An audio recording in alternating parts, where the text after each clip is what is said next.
coming in.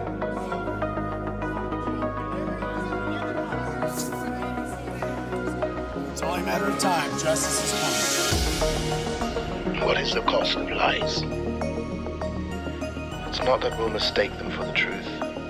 The real danger is that if we hear enough lies, then we no longer recognize the truth at all. Why would I have anything to say to you? All you do is wrong. What else is left but to abandon even the hope of truth and content ourselves instead with stories? It's the role of good journalism to take on powerful abuses. And when powerful abuses are taken on, there is always a back reaction. Take an animal virus and you increase its transmissibility to humans. Right. You're saying that's not gain of function? That is correct. And Senator Paul, you do not know what you are talking about, quite frankly. And I want to say that officially. When you report fake news, which CNN does a lot, you are the enemy of the people. Go ahead.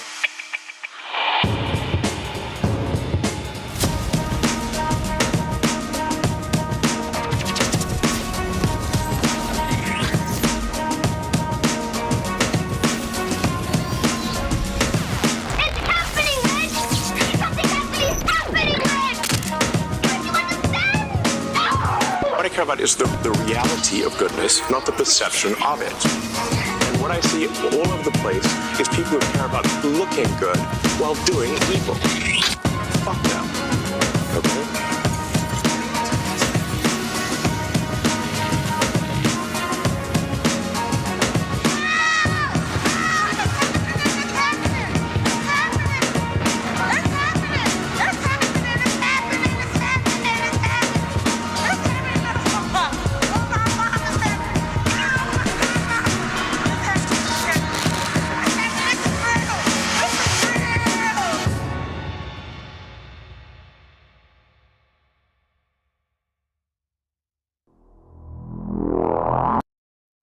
Welcome back, Habbening Bros, to another episode of Habbening TV. It's Thursday night. I missed the last show because I was a bit ill. Yes, it turns out I was infected with the virus of Putin. It was all up inside my Ukraine, making me feel terrible, doing special military operation on my insides, attempting to take parts of my lungs and brain. But fortunately, due to Western help and billions of dollars, I have destroyed virus and now I am back. Yeah, seriously, I was a bit fucking ill. But you know, it's all fine now. It's all fine. I'm back. So I got a bit of a bumper episode this one because I got to cover a bunch of stuff that I didn't do last week. Tonight we have Assange is free. Julian Assange is finally free. Free at last in Australia. So I don't know how long he's going to stay free. You know, it seems like the kind of country where if he opens his mouth in the wrong way, the Australian authorities will probably like nick him for, I don't know, hate speech or something. So it's going to be quite interesting to see what Assange does now, whether he just decides to like settle down, you know, sort of with his kids and stay out of politics. I don't think anyone would blame him at this point, or whether he decides to continue being a bit of a shit stirrer. He is a bit of a crazy mofo, is old Julian. So I don't know. It's anybody's guess. No one's really heard of him since he was freed. It's a bit anticlimactic. Word on the street is that he has like a number of high-paid interviews set up, one of which is with Tucker Carlson, who is currently in Australia doing unspeakable things to Australian journalists. Like, honestly, he just murdered one like live on camera. Oh, it was brutal. And I have that clip later because it's so good. I got to play it to you. Also, we have the UK election. It's in 1 week. Bros, are you ready to vote? Oh, mate, I can't wait to vote. I know that by voting, things will change. That I will get an outcome that will personally not only benefit me, but benefit society as a whole. That's why I support democracy with my vote. So much so, I'm gonna vote extra hard. Yeah, it's, fuck. Yeah, so it's like, it's a week away, so we're gonna be covering, like, stuff that's been going on. There was a big debate last night between Starmer and Sunak that was... It was pretty boring. I mean, there were a few interesting moments, but honestly, it was a bit like being drilled in the head with, steel wool or something like that. Stuff with reform has also been happening. We'll be covering that. And finally, there was an attempted coup in Bolivia. We only just found out that the coup had been defeated, and I've got all this pretty cool footage, so I'm gonna speak to that. Coups in South Africa, South America. Sorry about that. I don't know. I'm a bit of a coup watcher. I don't know. I kind of like to watch coups from afar, obviously in the safety of my office, where I'm not likely to get accidentally shot. But it always fascinates me. The way these sort of countries pivot back and forward between communism and and the CIA and Anyway, so we'll be going into that. I hope everybody's well. Did you miss me, chat? I missed all of you. Honestly, it wasn't the same. My Mondays, who can compare? Hacking up phlegm and, generally being full of malaise to being embraced in the warm comfiness that is the chat. Speaking of the chat, let's see who we've got in tonight. In Rumble, Sadie Sapiente, Senor J. Chiva Loophole, Total Blackout Painting, Fox39 Forever. Good to see you, Fox. Captain Crisps, of course. I'm pretty sure Livia Drusilla was here as well. Livia, always great to see you. I think that is everybody. Welcome, Rumble Bros. It's lovely to see you all. In the YouTube chat, we have Charlie Reedy, the Nameless One, and I think that's it. We've got a small exclusive crowd on you. Honestly, I'm not getting traction on YouTube. I don't know what it is. I don't know whether it's because my SEO sucks or But look, I'm underground, man. I'm exclusive. You got to search hard to find the nuggets of Newsfist, as it were. And in the Odyssey chat, we have Bianca Fights the Zombie. And that's all we've got in the Odyssey chat. Well, thank you very much for coming, Bianca. Always nice to see some new people around. Now, today's meme. Now, this may look a bit crap, but this Wojak meme was actually made with AI. Someone put together an AI script that basically sort of generates these lines and then sticks it into an image converter. And as much as people wail about AI, I am down for this use case. The Habbening poster bros. It's happening. Nothing happens. Aww.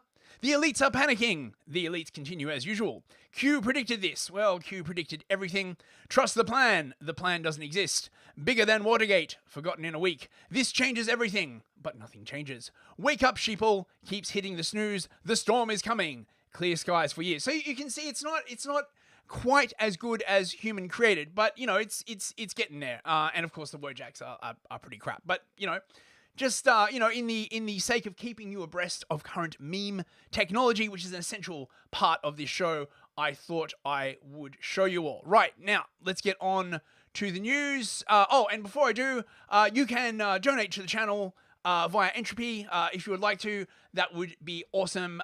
Please direct your payments and your super chats to Entropy. It would warm my heart. It means so much. It would be greatly appreciated.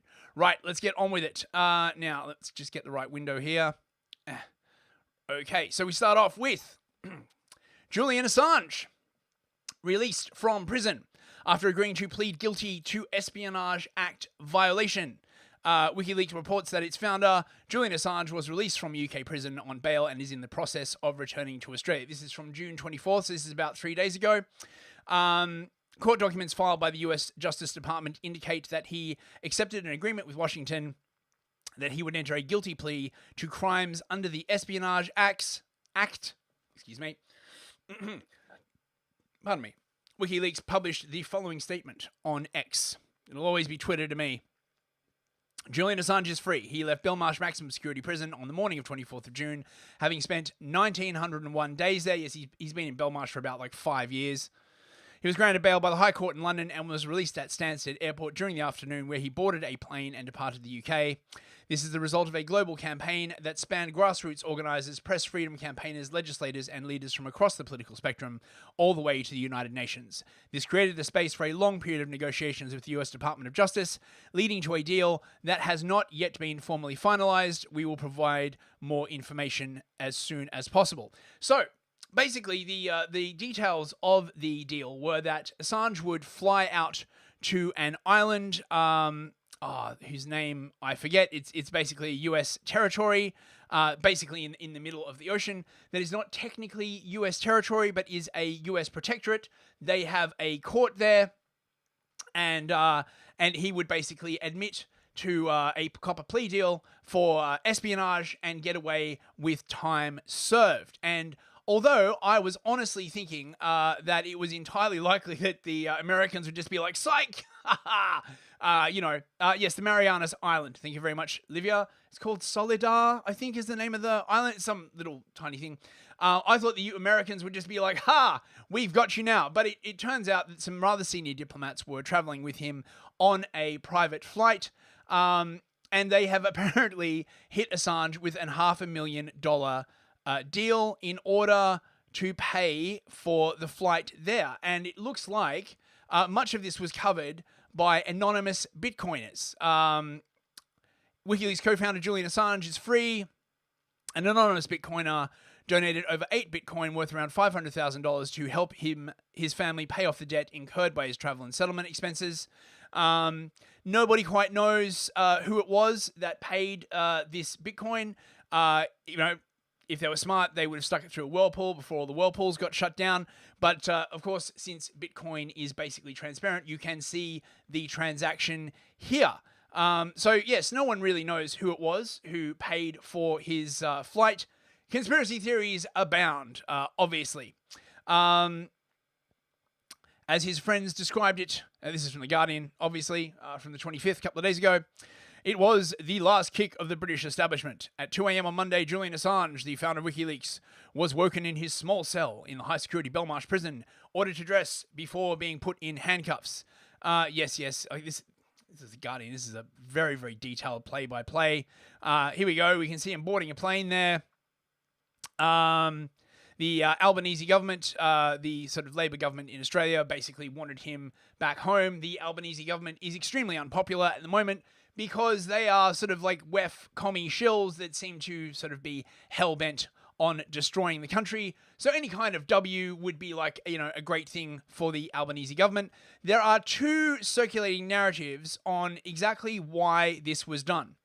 Narrative number one is that the deal was cut because it looks like Labour is going to be the next UK government and Labour would be unlikely to extradite him.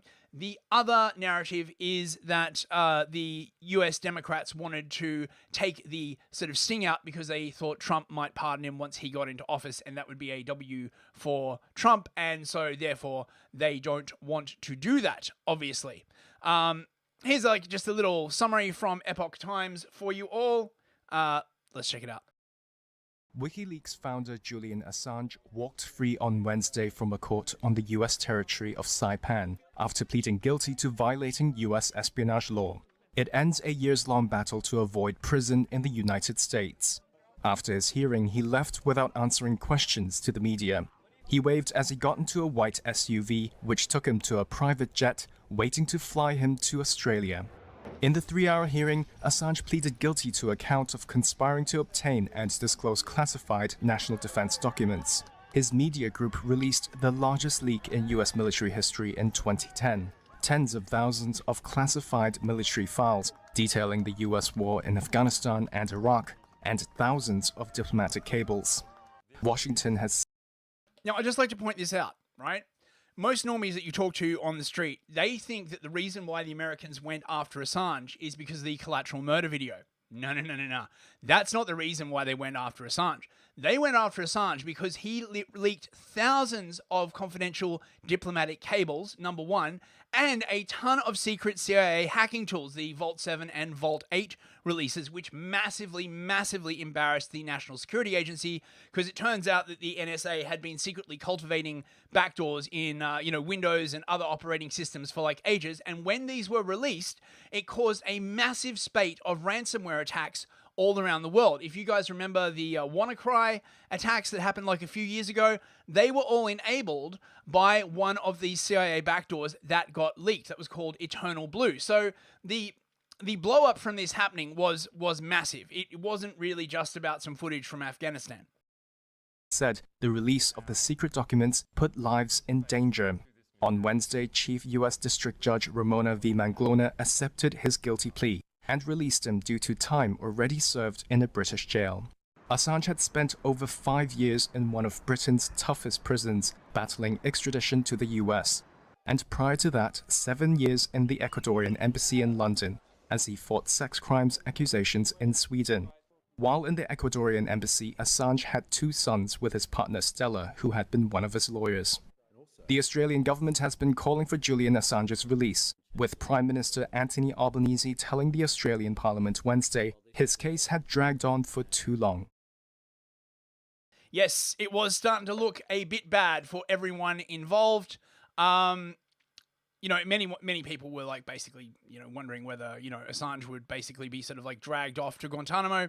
Here is sorry, footage, Jeremy, I need to interrupt. Is footage of him arriving in Australia. We now have live feeds, basically, of Julian stepping out of the plane in Canberra. Oh, please, let's see it.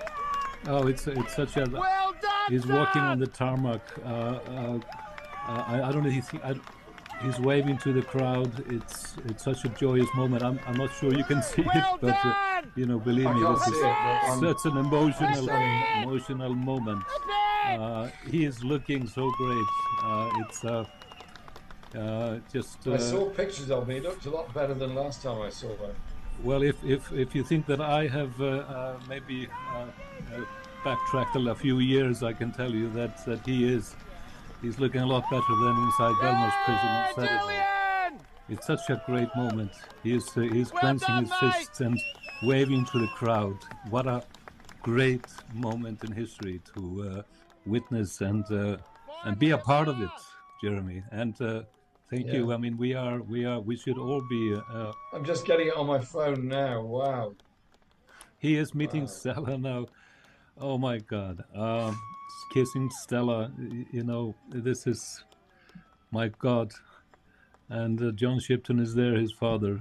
You know, reuniting with the family. What a great moment, Jeremy, to be watching this. This is something we've been fighting for, waiting for. Absolutely fantastic. It is. So, I mean, that's quite touching, the reunion. He was apparently also met at the airport by ex-Australian Prime Minister Kevin Rudd, who has been working behind the scenes apparently to ensure his release. So what's going to happen next? Stella Assange released a statement. I'll just play a bit of this.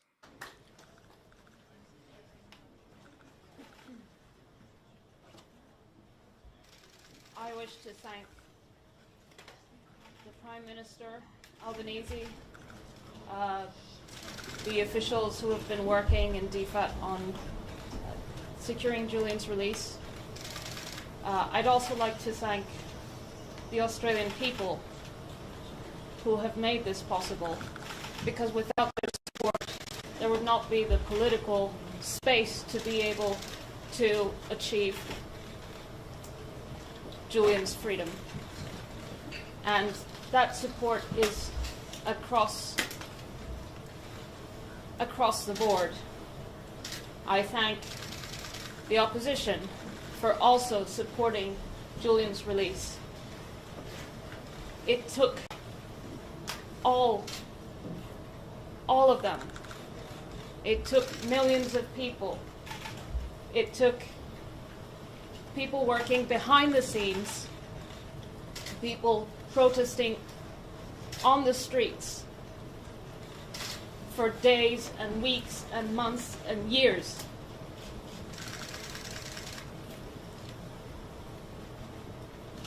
And we achieved it.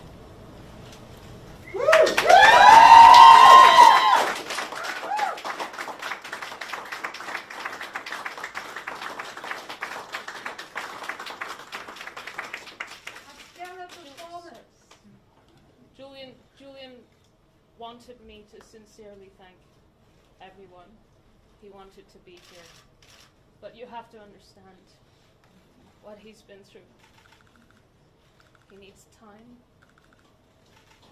He needs to recuperate. And this is a process. I ask you, please, to give us space, to give us privacy, to find our place to let our family be a family before he can speak again at a time of his choosing.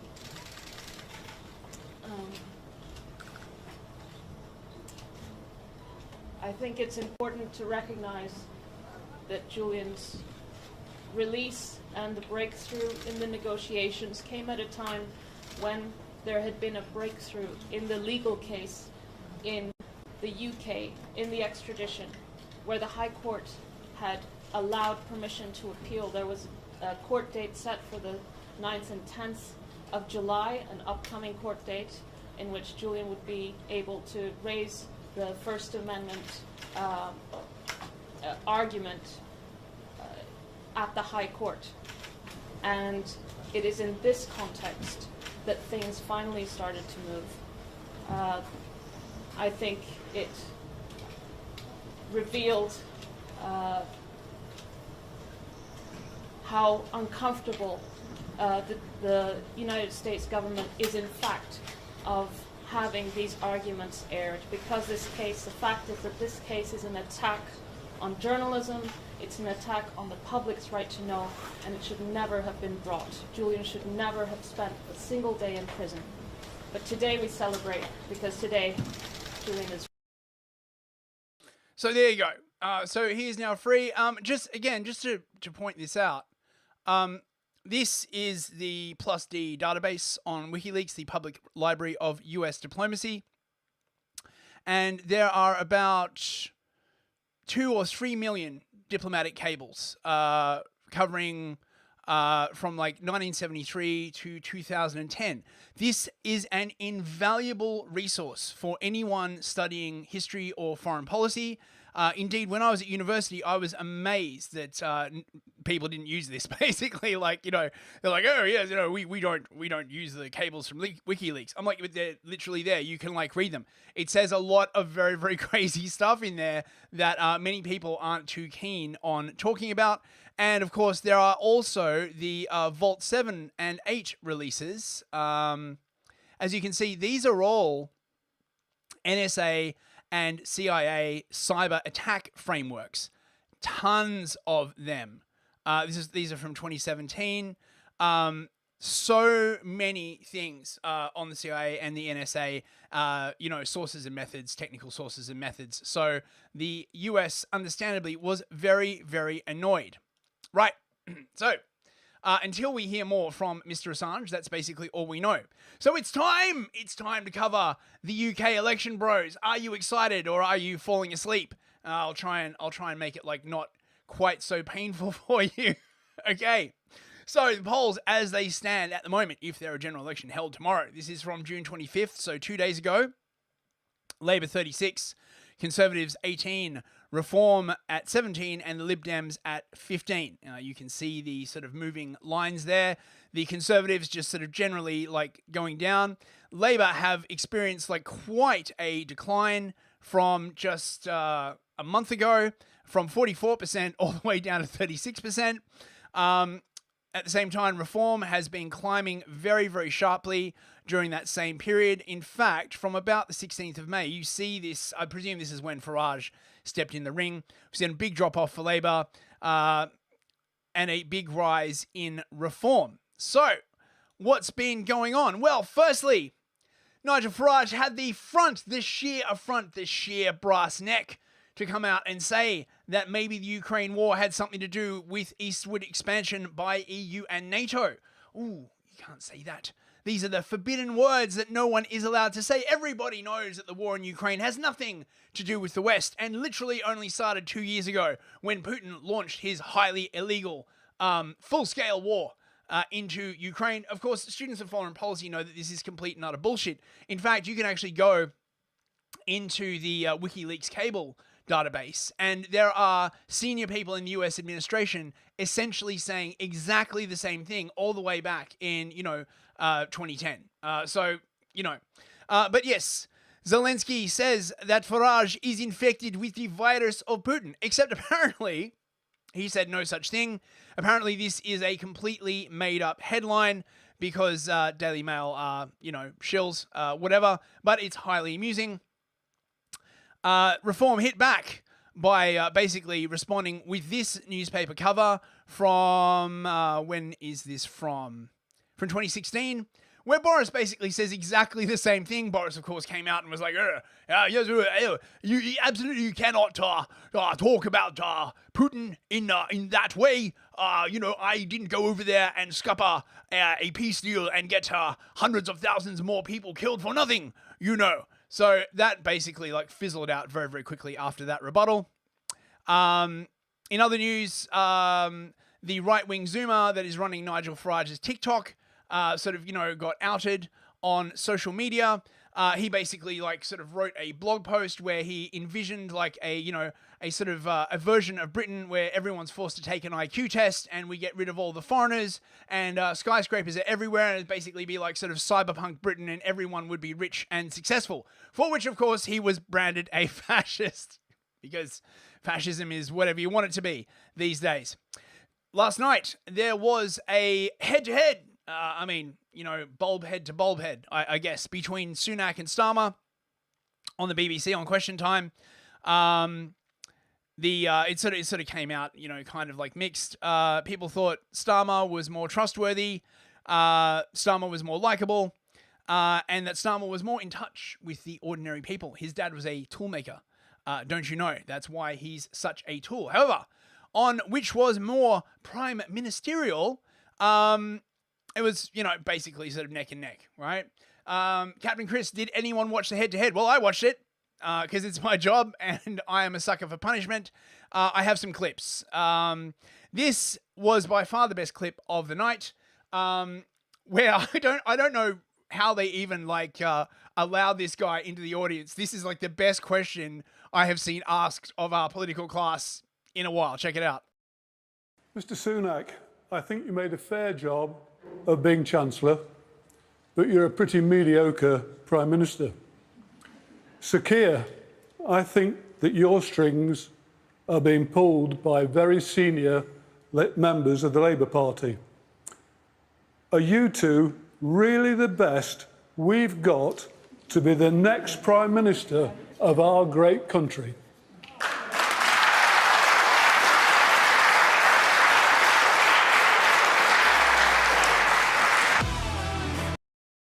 Oh, you can't say that. You can't say that. These people are at the top of their game. This is the political class, after all. You must fawn and kneel and genuflect and be like, oh, the leaders of our political class, they're so much better. I mean, honestly, this guy's just saying what everyone is thinking. I won't play you the response because it's exactly what you would expect. Both Starmer and Sunak then went on to be like, oh, what are you talking about? I'm totally awesome. Look at all the great stuff that I've done.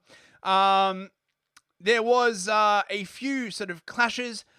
So the Tories' basic move is pretty much to go on and say the Conservatives are going to raise taxes. They're going to raise taxes. They're going to raise... Have you heard about them raising taxes? Labour was like, the Tories haven't funded their stuff. The money is already spent. I'm just going to compress this 2-hour thing, literally into the sound bites. It's all you need to know. Crisps, no, they did not know the questions beforehand, apparently. So yes, I'll show you just a few spicy clips. You're a pensioner, you should know there is a retirement tax coming for you, capital R, capital T, if he is your Prime Minister. He can promise for the first time in our country's history, pensioners are going to be paying tax because he won't match our triple lock plus. If I'm your Prime Minister, that won't happen, and that's what I'll deliver for you. As I say it again, do not surrender your finances to their tax rise. Well, pensioners are not going to be better off with the Prime Minister who's making promises that he can't keep because they're not funded. That's exactly what Liz Truss got wrong. You're a pensioner. So yeah, that's basically it. They basically just kept saying this crap over and over. However, as much as they didn't want to talk about other things like immigration, it did seep in. The Conservatives basically really they're like a one-trick pony at this point. All they can talk about is how Labour is going to raise taxes because they can't talk about immigration or anything else in any sort of meaningful sense.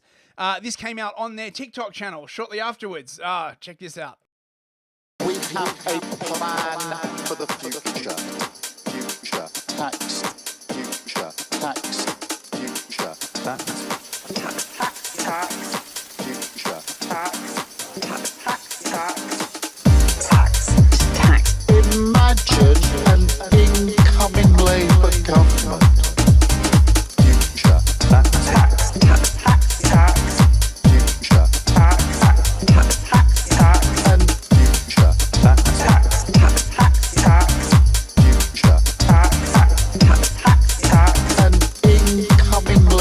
Tax.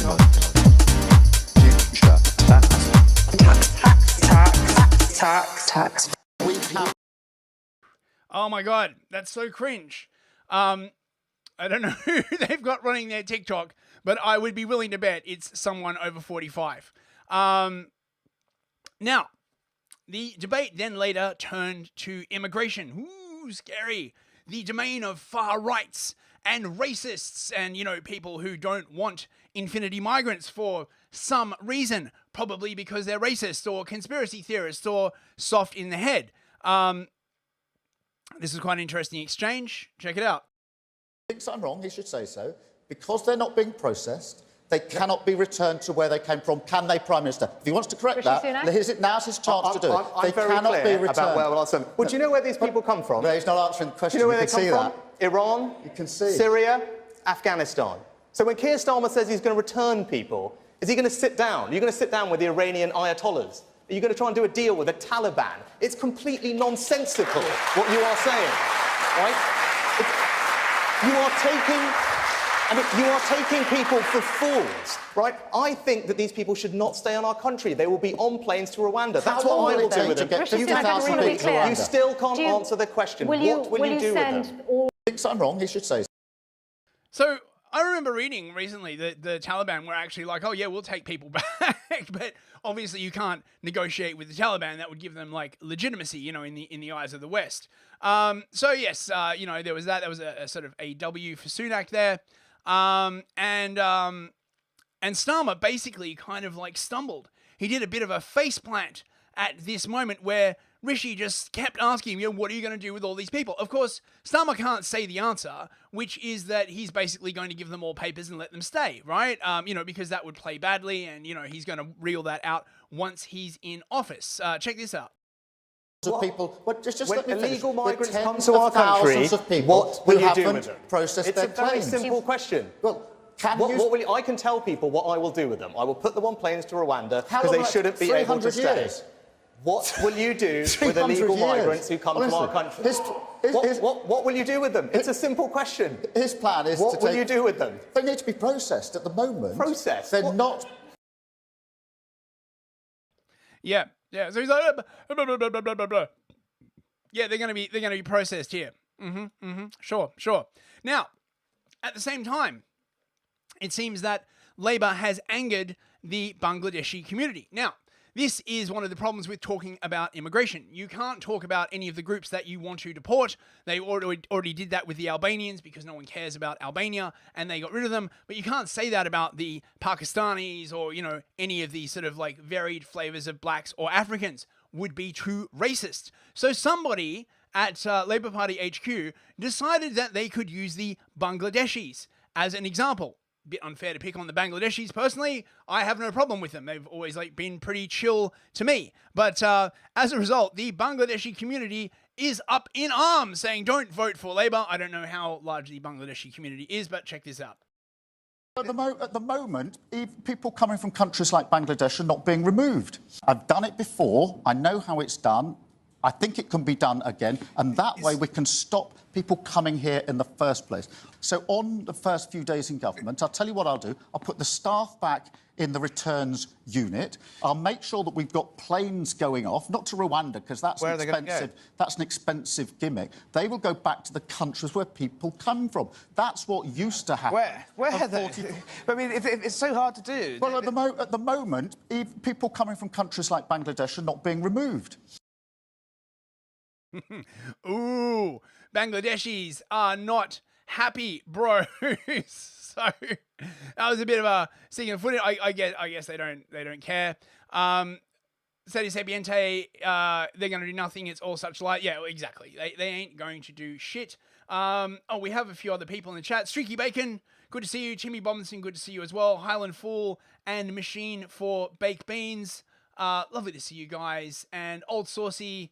And Lomax is here as well. Good to see you, Lomax. Lomax, of course, the very, very talented auteur behind my intro video. Now, who wants to see some propaganda? Yeah, mate. Oh, mate, if there's one thing I love about elections, it's all the lies that they tell and the way that they tell them. So, I harvested the Labour and Conservative Twitter feeds for their latest juicy propaganda, hot off the presses at the Ministry of Truth for you all. This is literally 4 hours old, out of Labour Party HQ.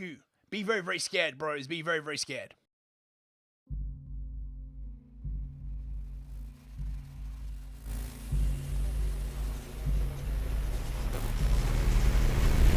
Despite recent polling, the nation has woken to a surprise victory by Rishi Sunak in the general election. Insiders say there are already plans to replace him.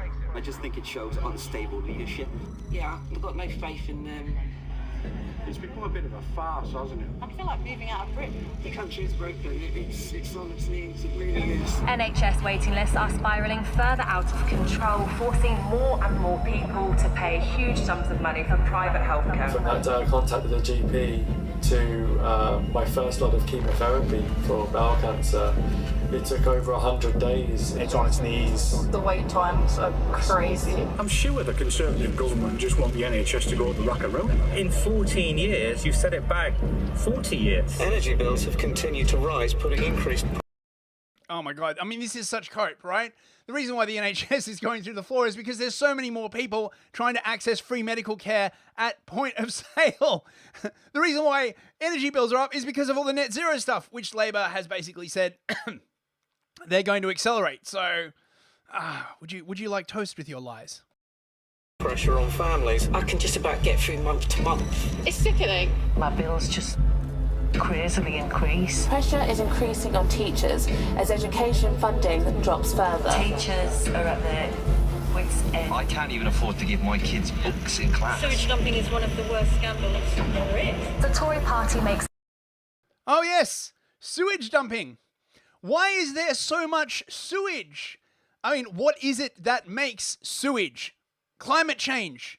Winter vagina. Does it just fall from the sky? No, it falls out of people, and there are many, many more people, and they haven't just fucking. I mean, I guess on the other hand, Labour could basically start a massive infrastructure spending plan, raise taxes through the roof, borrow a shed load of money, Oh, also Simon JJ in the YouTube chat. Good to see you, sir. Stream going very well as usual. Thank you very much. Right, back to the lies. More police cuts. I'd like to see more police on the streets. Crime rate has significantly... It's getting worse and worse every day. I don't feel like I'm just about I can't afford someone to spread this future for our children.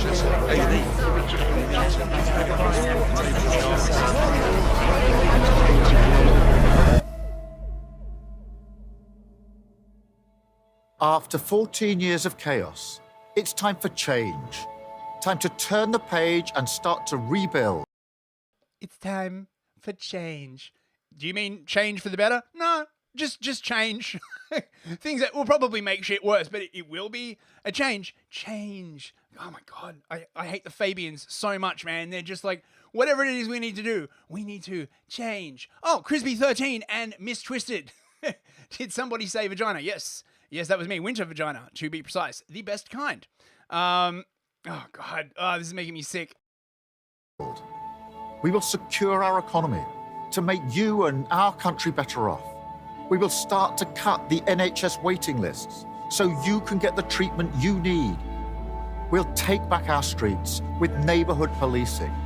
We'll secure our borders and do more to train our own workforce. We'll switch on great British energy, giving us energy security and bringing down your bills. We'll make sure there is opportunity for every child. It won't be easy, but it will be worth it. This is change worth having, change worth voting for. But the only way to make change happen is to vote Labour on Thursday, the 4th of July. Oh, bros. Oh, I think I'm getting some Starmer virus up. Oh, I'm starting to feel ill, bros. Oh my God. It's change worth voting for. Oh my God. Oh, well, that made me thoroughly ill. Let's see what the Conservatives have been doing. This, at least, is somewhat funny. Enjoy. It's rights from day one. It's ending fire and rehire. We will ban and end 0-hour contracts. We will end this bogus self-employment. That is part of the New Deal. That's what we're setting out. That's my mission. That's what I want to achieve. You don't know what's coming.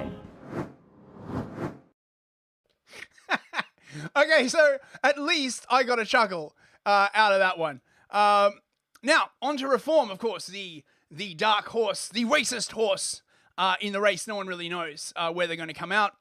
So, Farage released this, just to summarize, reform has a bit of a schizophrenia problem, basically, right?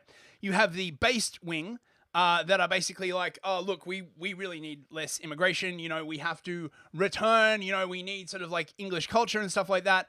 And then you have, you know, this sort of faction is represented by Nigel Farage and the based Zoomers.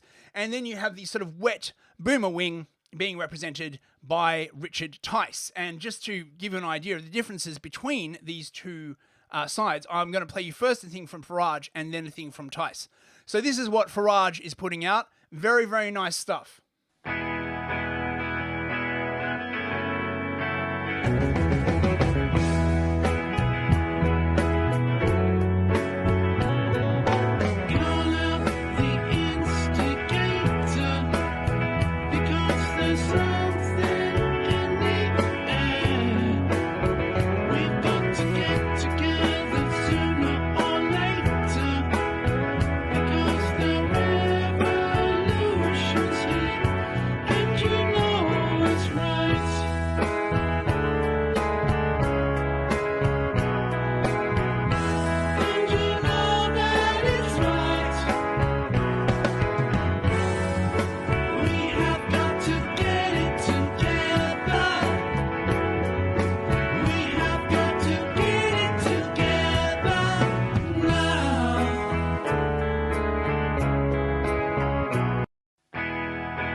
Now that is some good political propaganda there, right? Appeal to nostalgia. A bit too many white people in it, though. I don't know. Seems a bit racist. Surely they should all be, you know, BAMEs and peoples of colour, you know. Now, just to give you a contrast, this is what the other side of reform are putting out. They are still playing the, oh no, I'm not racist card, which everyone is just like, oh my God, just give it up, right? Just accept, right? Like, you can't prove a negative, right?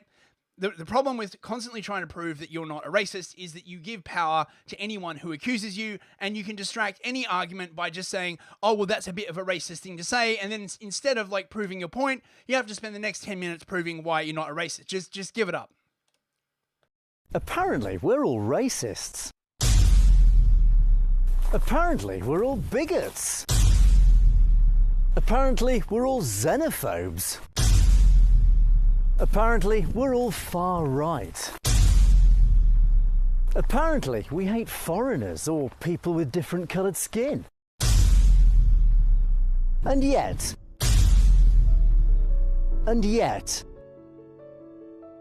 across this country, these people are standing for reform. A diversity of cultures. A diversity of religions. A diversity of race. We are a diverse party that our critics hate. They call us racist because they don't know how else to attack us. They call us racist because they don't know how to deal with our policies that help ordinary people, not the wealthy elite. That help small business, not big business. Because we offer genuine change to the failing politics of this country. They smear us because they fear us. Because they know we're bringing back pride, decency and common sense to this country. If you're sick of politicians, then change things. You can make it happen by voting Reform. Now, of course, they're making the same mistake that the Conservatives were making, basically, by trying to sort of push this message by saying, "Oh, you know, we're not racist, right? We look at all the Browns and the differing people we have. Look, it's a failed political formula. Give it up. No one wants to hear it. Everybody is sick of it. However, of course, the left is still going to bang on the same drum. It's the only thing they have. This dropped literally a couple of hours ago. Apparently, Channel 4 have put secret observers inside the Reform UK election campaign in Clacton. And they said some very, very racist things. They should all be shot or perhaps, sent off to an island somewhere. It's only appropriate that they send the racists off and let the immigrants stay after all, right? So yeah, I haven't seen the full thing. I think this drops tonight, but check it out. We've gone undercover inside Nigel Farage's Reform UK campaign in Clacton, and we recorded extremely offensive language, including this canvasser saying people seeking asylum should be shot. Get the young recruits there, with guns on the beach, target practice, to shoot them. Racist language was repeatedly used, here directed at the Prime Minister Rishi Sunak. We got it. What's good is he? And homophobia from Farage's inner circle. Did you see that degenerate flag on the front bonnet? What the old Bill doing promoting that crap? We've previously revealed offensive, racist comments made by some Reform candidates. They've since been dropped by the party. Farage's campaign in Clacton carefully manages media access, so we wanted to see what it's really like. I'm so sick of these kinds of women just, sort of they're like the Soviet fucking babushka, did you know this person said a naughty word, right? I bet this was rigged by Hope Not Hate. I'll bet you any freaking money. Like at the grassroots. Our undercover investigator is assigned to go door knocking in Clacton with Reform canvasser Andrew Parker. I know Nigel. Oh, do you? Right. Yeah, I met him in a restaurant in London. Yeah. About 2 years ago. He's rung me a couple of times. I've texted him. Parker openly spouts racist language out on the campaign trail. I've always been a Tory voter in the Thatcher days. Annoys me big time. They've just become the same as the Labour Party.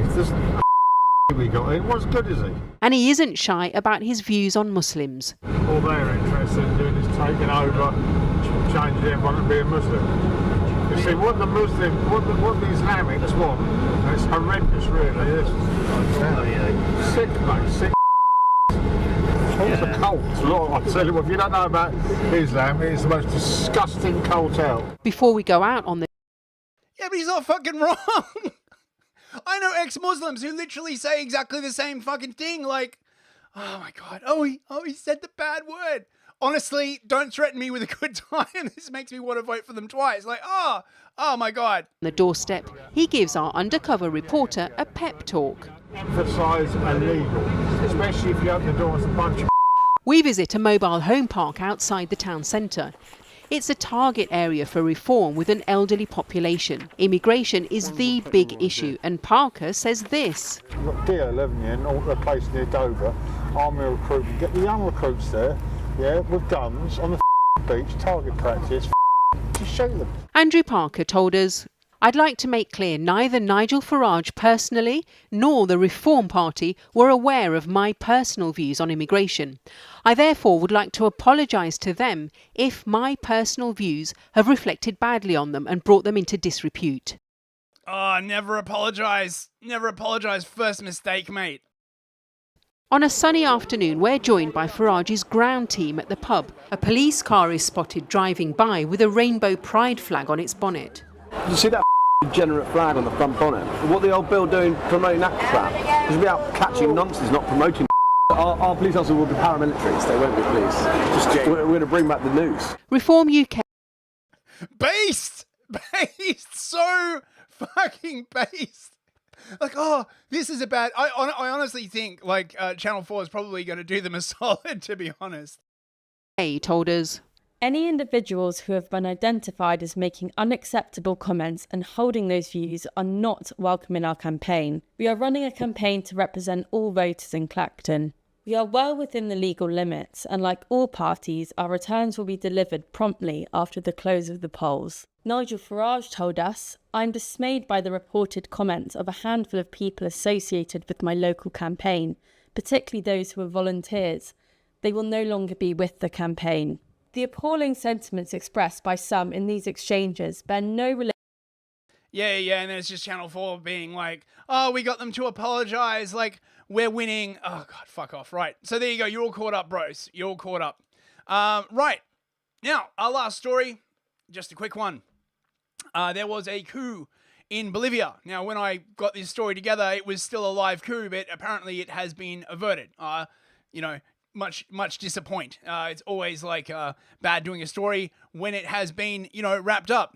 So this is literally from today, as of 1950 Eastern Time. It appears the short-lived coup is over, with reports of the following. The president of Bolivia, Luis Arce, has just stated during a press conference that the leader of the coup d'etat in the capital of La Paz, General Juan José Zuniga, has been arrested by his own troops after they realized he was conducting a coup against the government, with all remaining troops currently returning to their bases. News wires are also confirming. So, yeah.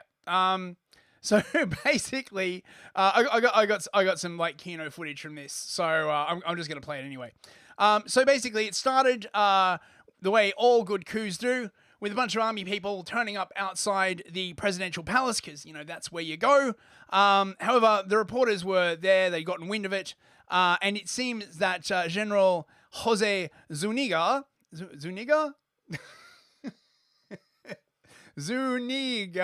okay, all right, and I hope I'm pronouncing that correctly, refused to exit his vehicle and engage with the crowd.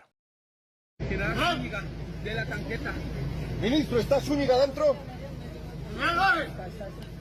Tanquetas. El ministro está ordenando, el ministro de gobierno ordena al general Zúñiga que baje. No hay la tanqueta. ¡Se moviliza ahora! ¿Esto es un golpe, ministro? ¿Se pretende un golpe? Un golpe militar tal vez, ministro. Ministro, ¿qué es lo que está sucediendo? ¿Qué han recibido de información? ¿Se trata de un golpe, ministro? ¿Se está intentando un golpe militar, ministro? So yes, General Zuniga, refused to confirm that it was a coup, but shortly afterwards, troops stormed the front of the presidential palace. Some pretty Kino footage here, check it out. Vemos cómo intenta la tanqueta. Ahí vemos, está golpeando la puerta de ingreso de Palacio Quemado.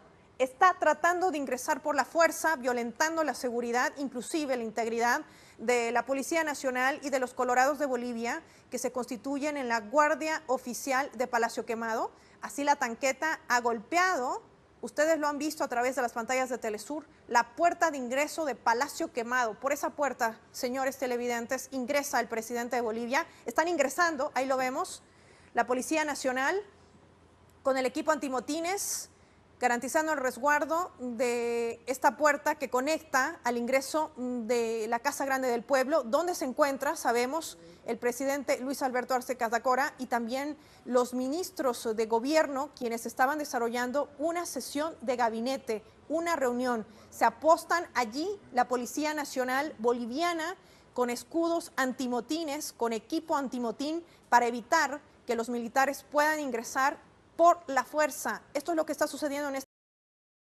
So, translation, someone was trying to deliver some tacos after a siesta to El Palace Presidente, but they wouldn't pay for the tacos, and the delivery driver got very upset. I'm pretty sure that's what they were saying. My Spanish is pretty good.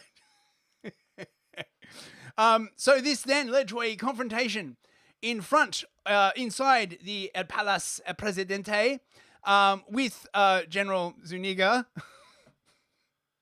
And I think this is like the president.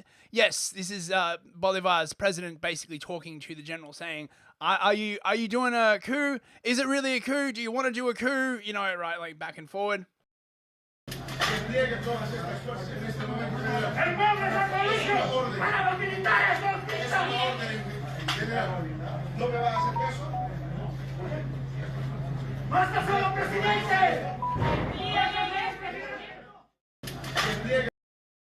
So yes, the offer of peace tacos was not accepted, and it appears there was a bit of a kerfuffle. Many soldiers running around La Paz, the capital, trying to figure it out how to get their money back from the delayed taco order, I believe. I think that's what they're saying.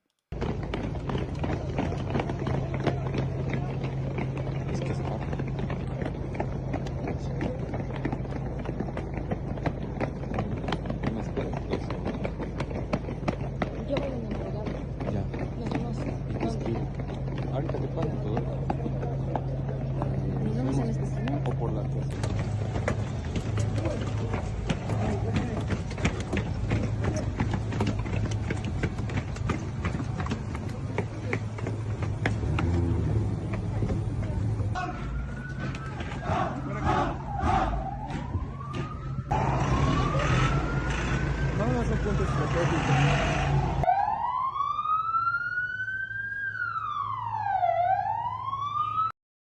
So yes, as you can see, the foreign minister put out a statement deploring the state of taco delivery in the city of La Paz and appealing for calm among the citizens. El Estado Plurinacional de Bolivia denuncia ante la comunidad internacional las movilizaciones irregulares de algunas unidades del ejército boliviano que atentan contra la democracia, la paz y la seguridad del país. Hacemos un llamado a la comunidad internacional, a la población boliviana, a hacer respetar los valores democráticos y respaldar al gobierno del hermano presidente Luis Arce Catacora, constitucional y legítimo, elegido por la voluntad soberana del pueblo boliviano. La Paz, 26 de junio del 2024. Clearly. However, it did not turn out well for General Zuniga. Zuniga, right.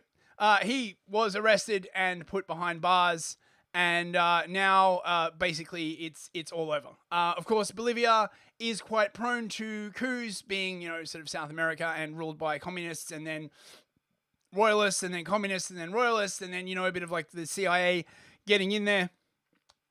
Classic South American good times. This is from 2019.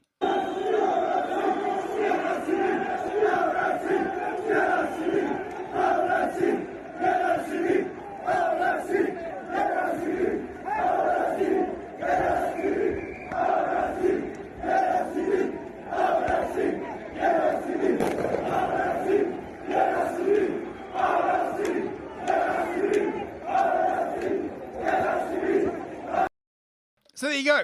You're all caught up with the latest commie goings on with the very, very important taco industry in Bolivia. For any Bolivians watching, it's just jokes, man. Right. So, time now for... oh, excuse me. Still not quite together. Time now for some cringe. I know you guys love it. It is cringe time. We have a nice doge for you tonight. Let's see what we have on the cringe platter for you. Now this has been doing the rounds. If you guys haven't seen this, I mean, this is just amazing.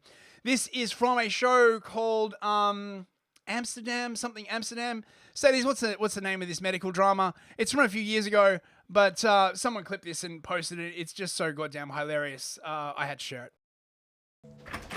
Make yourself comfortable. There's a couch over there. Is he okay? Yeah, he's okay. I had Cephas answer some questions from a Harvard test known as unrest.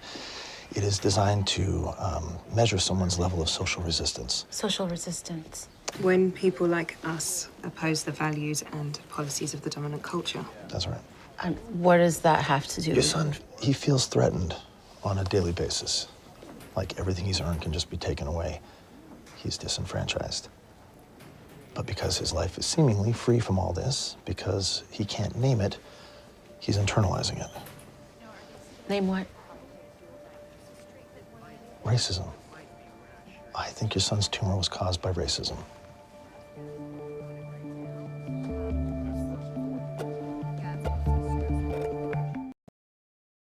Amazing. Is there anything racism can't do?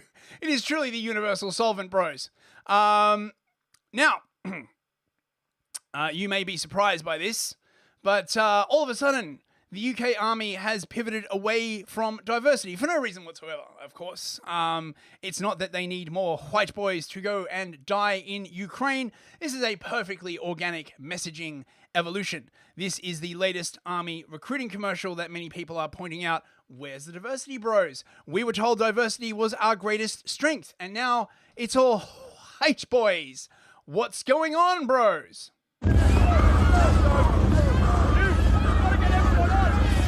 What's your gut saying? Do nothing? Or help?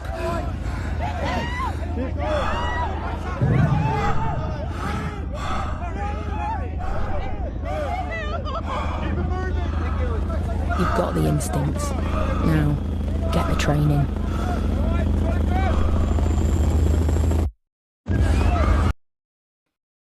Yeah, I don't know, man. It's not really diverse enough. Now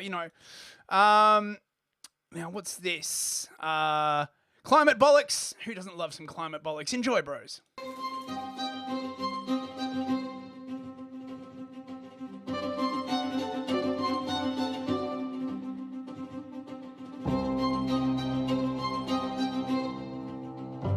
It doesn't cost more to deal with climate change. It costs more to ignore it.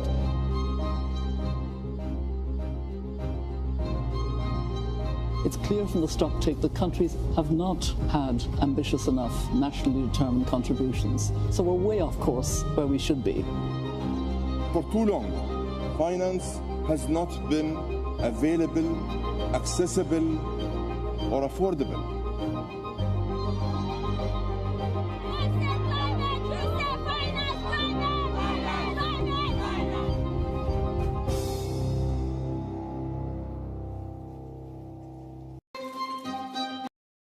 Come on, bros. It's only $38 trillion to fund the world government in order to, get global communism. Who doesn't want that?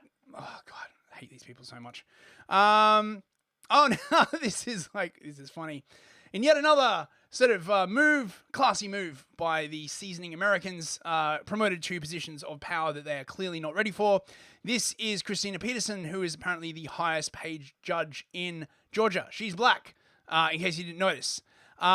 She just got debenched for this for basically being arrested while ratchet. Check this out. For what? I wasn't cuffed. I wasn't needed. Shut the fuck up. You look like a nigga who was trying to eat on me before and I never let him. Relax. Shut the fuck up and stop touching me. Don't. Yeah, stop touching me. Get the fuck off of me. Stop touching. I got it. I can walk on my own. Don't touch me. Don't touch me. Don't touch me. I got it. I can walk on my own. Don't touch me.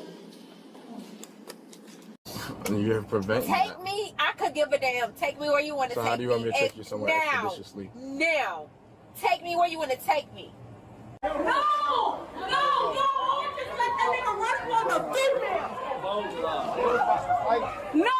He just punched me! Everything for no reason! Why are you serious? Let him fucking go! Let him fucking go! Let him fucking go! Let him fucking go!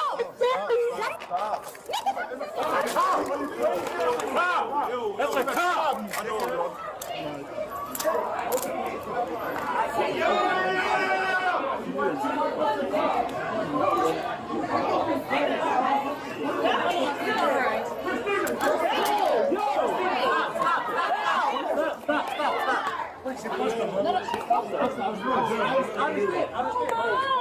And that's on me!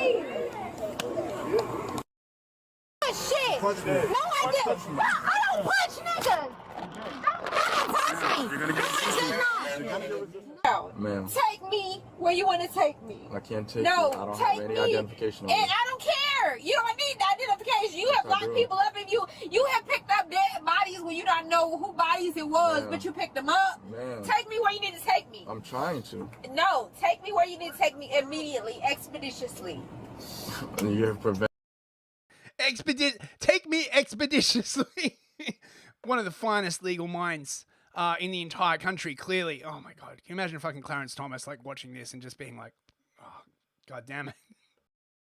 Take me, I could give a damn. Take me where you want to take me. So how do you want me to take you somewhere expeditiously? Now. Take me where you want to take me. So yes, I don't know, whether more of this is going to happen and more. Now, Blasphemy Hour. What is cringe without a bit of blasphemy? Here is a retard explaining that his understanding of Christianity is basically like the Force in Star Wars, doubtless unaware that Gnosticism as an idea has been around for thousands of years and that he is a heretic. Brother, get the flamer. Check it out. Pride is coming soon. Oh, it's going to be a good time. You know, at University Christian Church, we have actual Holy Week, we have the Theology of Broadway, and we have Pride. And those are big seasons here at University Christian Church, and you're not going to want to miss Pride.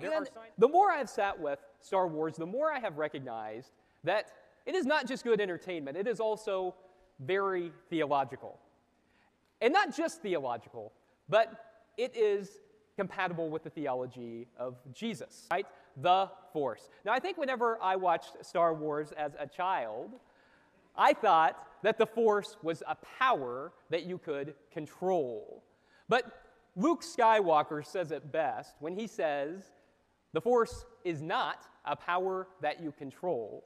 It is the energy that runs between us all. It is the energy, the tension, the balance within us and through us.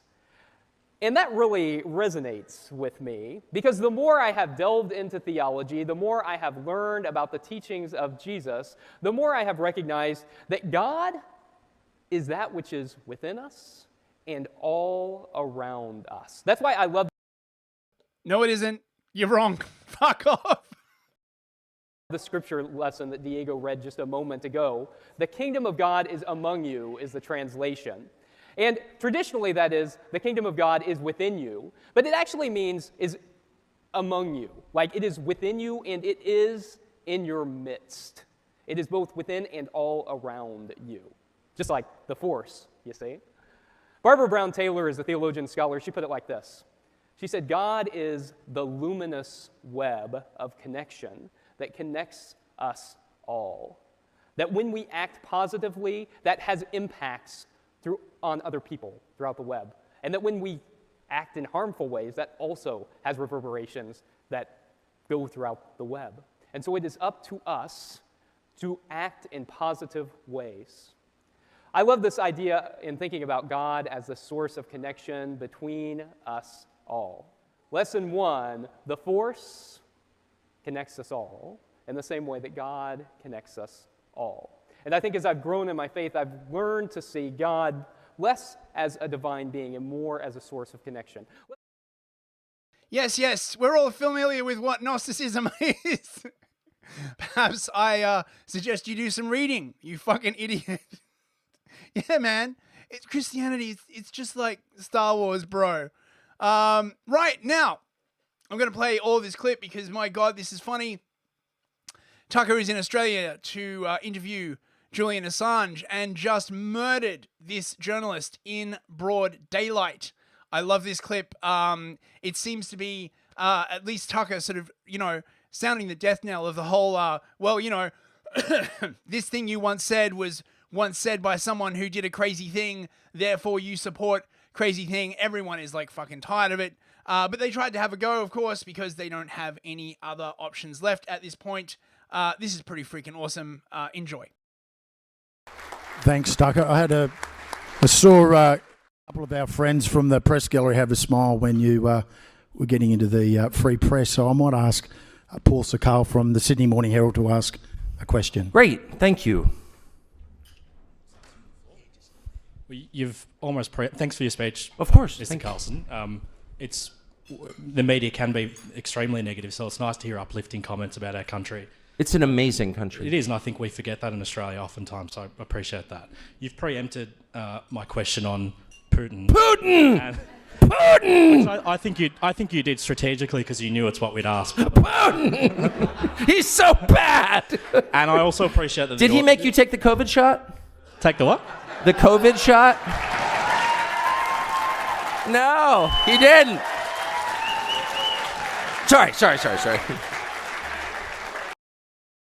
Oh, somebody get some burn ointment for that poor fucking journalist. Oh, mate. Everyone's fucking thinking it, dude. The COVID shot saved probably tens of millions. Oh, of lives. yeah, And definitely. Safe and 100 effective. This is why everyone loves the media. Probably 100 times more lives than Putin has killed in Ukraine. It's like a time capsule. It's like you're like the last Japanese soldier on Okinawa. You think the war's still going. No, it didn't save millions of lives. It's hilarious. Sorry, I'm sorry. I'm being boorish. Can I get the full answer in without interruption? Okay, I beg your pardon. I'm interested in your position on Putin.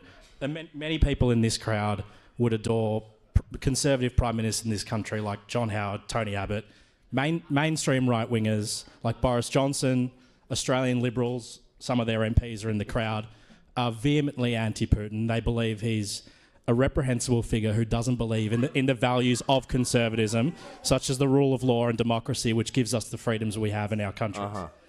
I'm interested, do you feel any level of shame or regret that you were termed a useful idiot?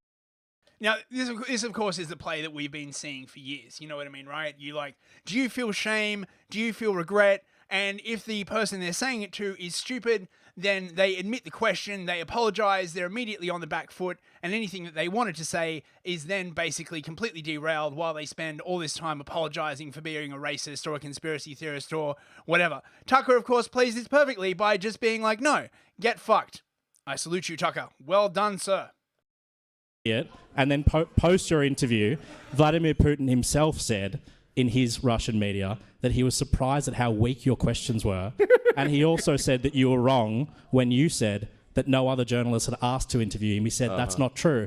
We only thought Tucker was the only person to report fairly. I thought that you were describing Putin as a psychopathic liar, and yet now you're taking his word for things? Do you...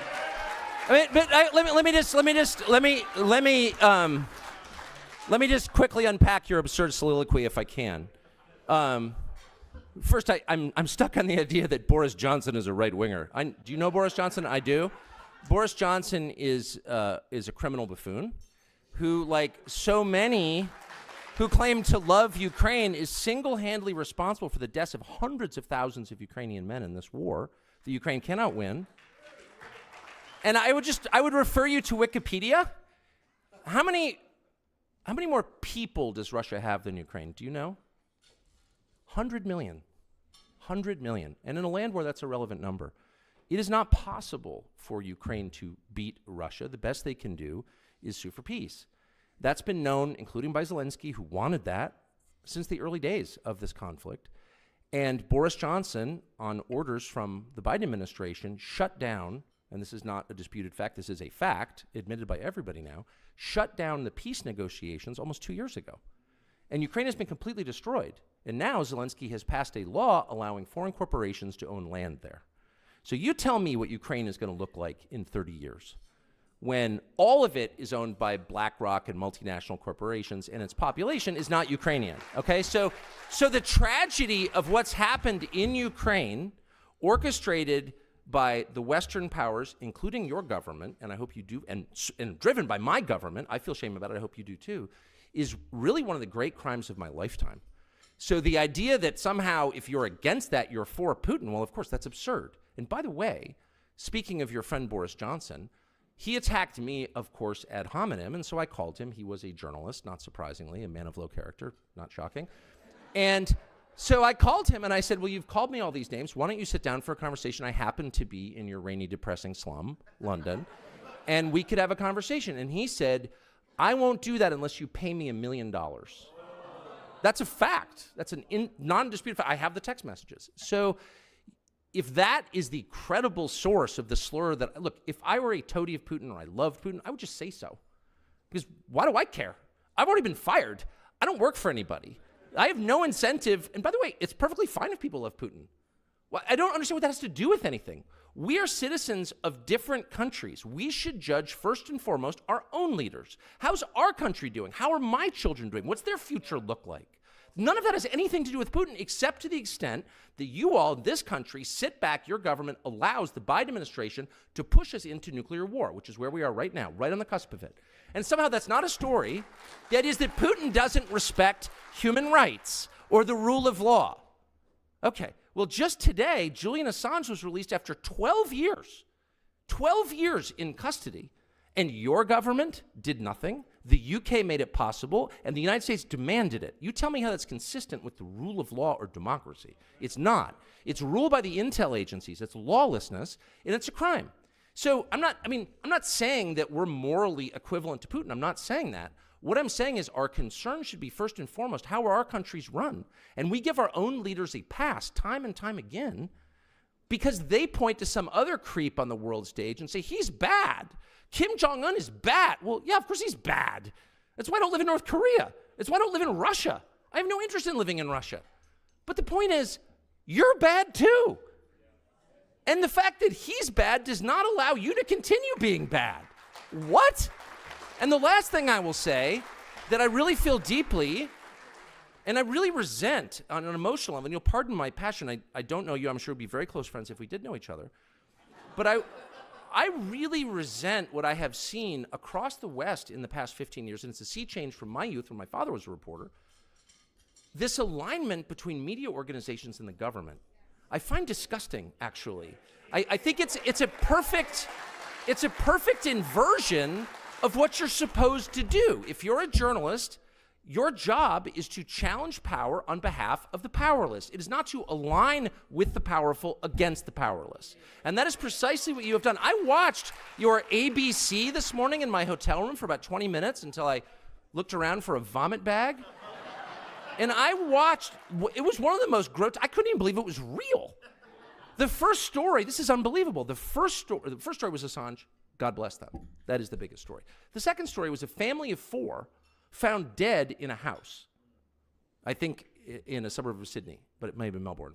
I beg your pardon. But 4 Australians found dead of what they suspected was a drug OD. Apparently they've been taking a new synthetic opioid that has emerged in Australia and is killing people. Now, this is a huge problem where I live, much bigger than here, but I'm familiar with it. And the reporter said it's probably the synthetic opioid and it's been seen and they're dead. On to the next story. The next story was the Australian government's new law that will require a prescription to buy nicotine products. And we were treated to a 15-minute lecture on ABC, whatever the hell that is, about how nicotine is dangerous and we need to keep it out of the hands of Australians. And I'm like, wait a second. Nicotine, first of all, is not dangerous. That's not true. It's factually incorrect. You know nothing about the science, A. B, compared to what? Compared to what? Oh, we have this new synthetic opioid that's killing people. The government, not too concerned. What they're really concerned about is that people might be using nicotine, which, by the way, has the byproduct of raising testosterone levels and making people a little harder to command. That's a massive threat. So this is the point where the media gets involved and says, wait a second, let's chart the death toll from vaping versus fentanyl. Maybe one's a little worse than the other. And what exactly are you doing about it? Why don't you press your ministers and your prime minister, like, what are you doing about it, about drug use? And the answer is nothing. Instead, they're hassling adults who want to use nicotine, which I would highly recommend to every person in this room as a life-enhancing, God-given chemical. That's just my view. But I'm like, a media should be like holding these people to the fire on that, or the vax injuries and deaths, which are manifold. They're everywhere. Are you joking? And in like countries that actually believe in science, and there are a few in Europe, they're looking at every vaccine causes injuries, every single one. One of my children was injured by a flu vaccine. This is known. In the United States, we're not allowed to sue. We can sue makers of playground equipment, totally fine. You can sue anybody for anything. Gun manufacturers, you cannot sue vaccine manufacturers. And every vaccine causes injuries, every single one, and there's a database publicly available in the United States that shows you how many. And the COVID vax, the mRNA vax from Pfizer, has caused more injuries than all self-reported injuries than all the previous vaccination campaigns for the last 50 years combined. And no one in the media has written a story about it. Because, well, there are a couple reasons. One is that Pfizer is one of the largest advertisers on television in the United States. And the point is not to sell the product. And I worked in television my whole life, so this is not speculation. The point is not to sell some weird drug for rheumatoid arthritis to TV viewers, because people can't Yeah, I highly recommend you watch the whole thing. It's insane, right? Like he just crosses so many lines. He says all the forbidden words. It's crazy. Now, the war in Yemen is still going on, but the Houthis are doing like some pretty funny propaganda. This is their new music video featuring like Biden and the Israelis. It's pretty funny. Yeah, check it out.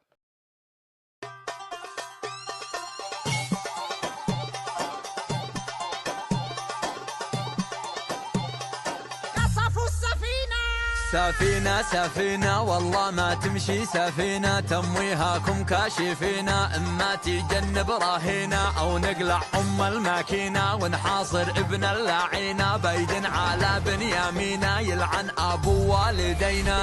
سفينة سفينة اليمني كسف السفينة راس الراجع في يمينا والهندي ومحاصرينا والبحر الاحمر في كمينة والابيض طايح بيدينا والاسود بكره جايينا. من عين نعبر من وينا من وين يا بنيامين نعبر من المتورطين ومحاصرين.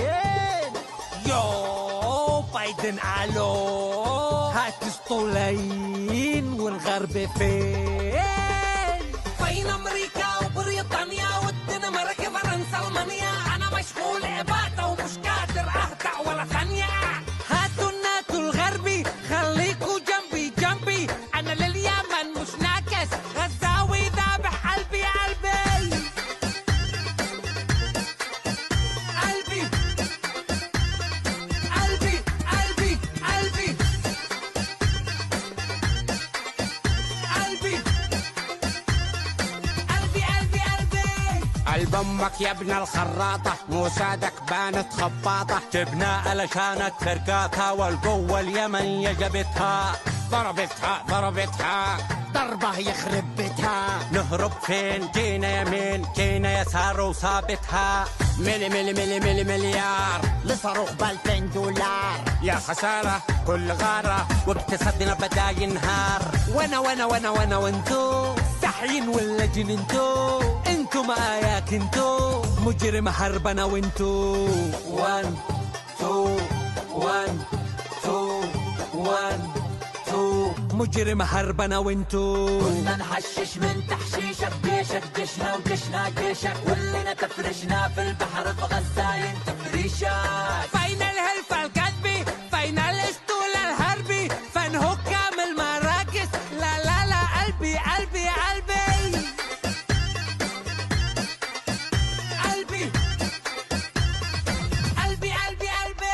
سفينة سفينة والله ما تمشي سفينة نعجن أبوها عاجينة وحلفاكم داعسينا لا كلب يرفع جابينا واللي مصمم نهينا مع الذي بايعينا نلعن أبو والدينا.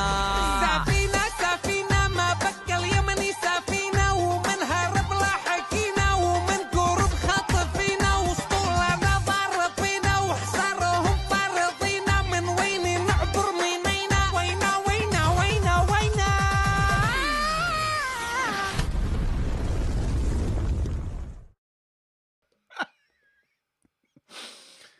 So there you go. Yemeni Houthi propaganda. I don't know. I mean, you know, it's got a beat you can dance to it, I guess. Who wants to see some climate activists you know, get BTFO'd? I'm not sure where this is from. Clearly not anywhere in the West because the people involved would be immediately arrested. Enjoy.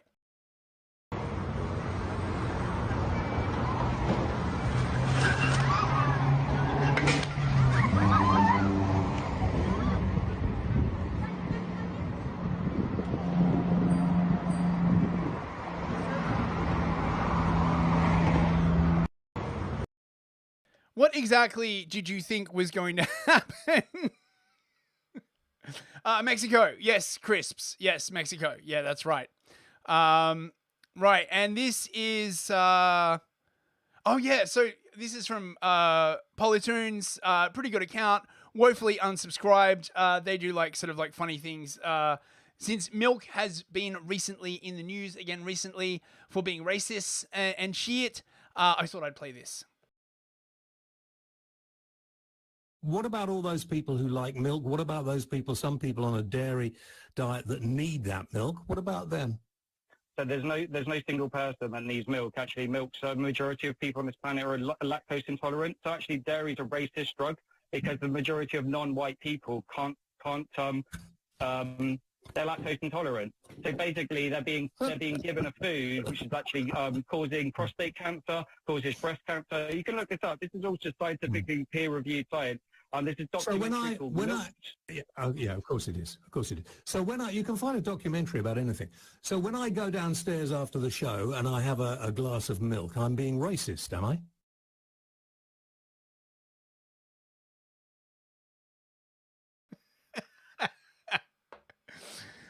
Clearly. All right. This is from, I don't know exactly where this is from, but this is like really cool. Communist game show, everyone. Gailey, you successfully hit metal 17 times, so you are now proud owner of this photograph of motor car. I am happy. But property is theft, so you are now under arrest. Fair enough. Gailey, you are now under arrest. Fair enough. Right, so we got cute animals. I came across this really, really lovely pic.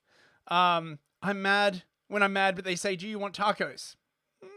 I'm still mad, but I'll definitely have the tacos. Right. Cats being derps.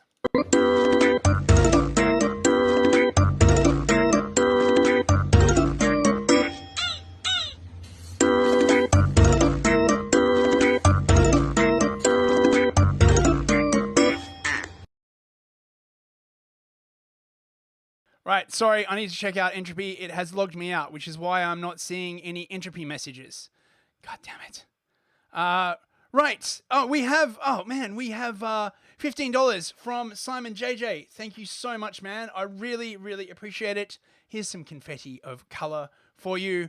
Always on point with topics. Love the show. Thanks very much, Simon. I really, really appreciate it, mate. The money makes it so much sweeter. Thank you very much, dude. I think that's it, though. For this, yes, it is. Bloody entropy logging me out. Right, let's get back to the cute animals. This is really stupid.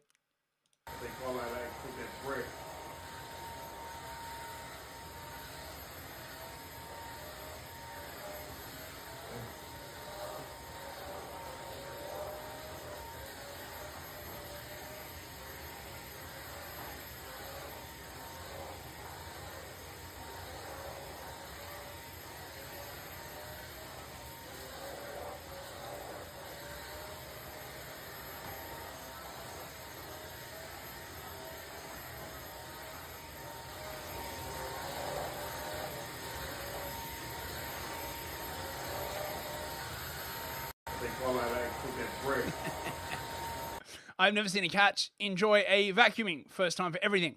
I have also never seen an owl smiling, but here you go.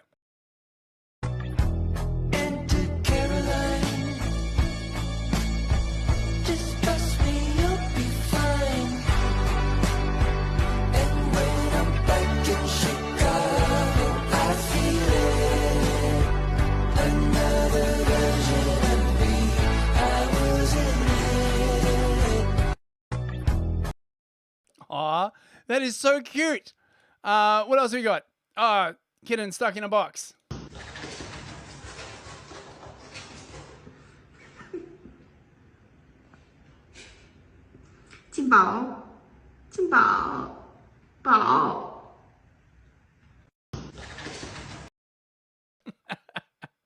Don't worry, keep struggling. You'll get out of it sooner or later. Doggo is very tired after much destroy. Hard work, isn't it, Lobo? I know. It's a lot of cardboard box. Takes it out of a dog. Just leave me, human. My work here is done. I don't know what this one is. Starts with a black screen.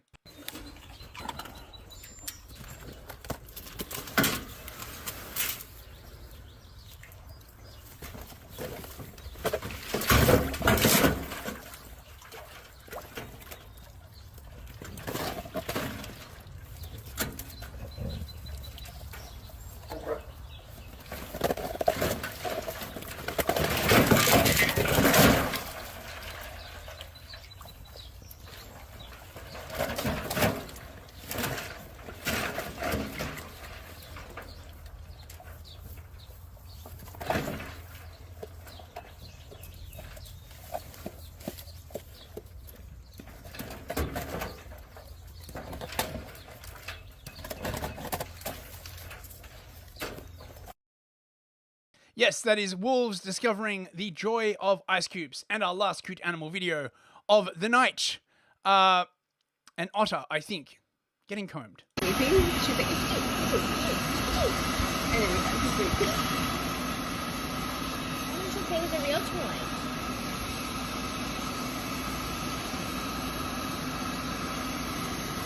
Get it.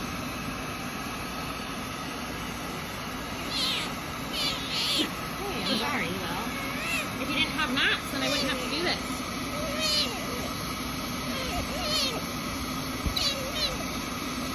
I tried to comb out a little